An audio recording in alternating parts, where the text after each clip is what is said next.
que ele não queria mais ver o mundo com os próprios olhos. O que ele fez? Dentro de casa ele mantinha os olhos abertos. Ao sair de casa, ao atravessar a porta de casa, ele fechava os olhos. A família ficou muito preocupada. Para ele ir à aula, alguém precisava levá-lo, porque ele estava de olhos fechados. A escola aceitou que ele ficasse em classe de olhos fechados.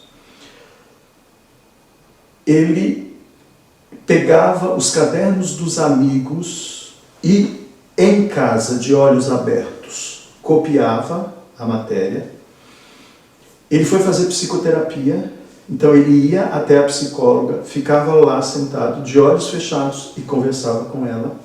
Posteriormente, ela foi até a casa dele, porque na casa dele ele abriu os olhos, então ele podia conversar com ela de olhos abertos. Numa dessas saídas, houve um barulho, ele se assustou e ele quase abriu os olhos. O que ele decidiu? Se ele ficasse cego, ele não corria o risco de ver o mundo com os próprios olhos. Aí ele tentou se cegar. A partir daí a família ficou desesperada e ele dizia que era só uma questão de tempo até ele conseguir, de fato, ficar cego.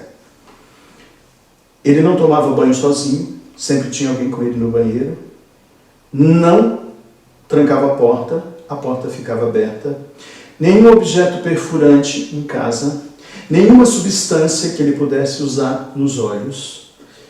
E ele dizia, é só uma questão de tempo até eu conseguir me cegar, porque eu não quero ver o mundo com os meus olhos. Esses pais participavam de grupos de autoajuda. Esses grupos funcionam muito para as pessoas, funcionam muito bem para as pessoas próximas das pessoas que têm toque. Porque imagina um pai e uma mãe convivendo com essa realidade, diante dessa decisão do filho, sabendo que é só uma questão de tempo para ele encontrar uma brecha para conseguir o seu intento. O toque tem também uma questão do controle. O indivíduo com toque, ele não quer apenas determinar os parâmetros externos das referências do mundo. Ele também quer determinar como ele irá se relacionar com esse mundo. Então, esse menino estabeleceu um parâmetro interno de que ele não queria ver o mundo com os olhos, ele queria ver o mundo através dos outros sentidos. É assim que ele fica bem, é assim que ele ficaria bem. É muito difícil para um pai e uma mãe entender que o seu filho quer ficar cego para ficar bem. E é óbvio que esses pais vão tentar de tudo para que isso não aconteça.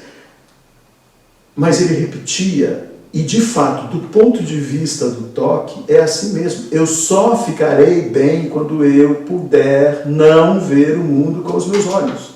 É essa a perspectiva do toque. Por isso, não tem solução, é uma doença crônica. Mesmo que os sintomas de outras pessoas que não têm relação com o sintoma desse menino diminua,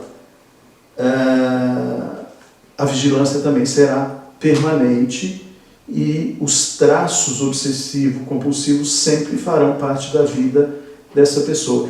Então, o caso desse menino é um caso muito emblemático exatamente por isso. É uma decisão consciente de alguém que tem a visão perfeita, que decidiu que a relação dele com o mundo tem que ser através de outros sentidos e não da visão, e que ele prefere a cegueira a enxergar, destoando de todos os outros que preferem enxergar a cegueira.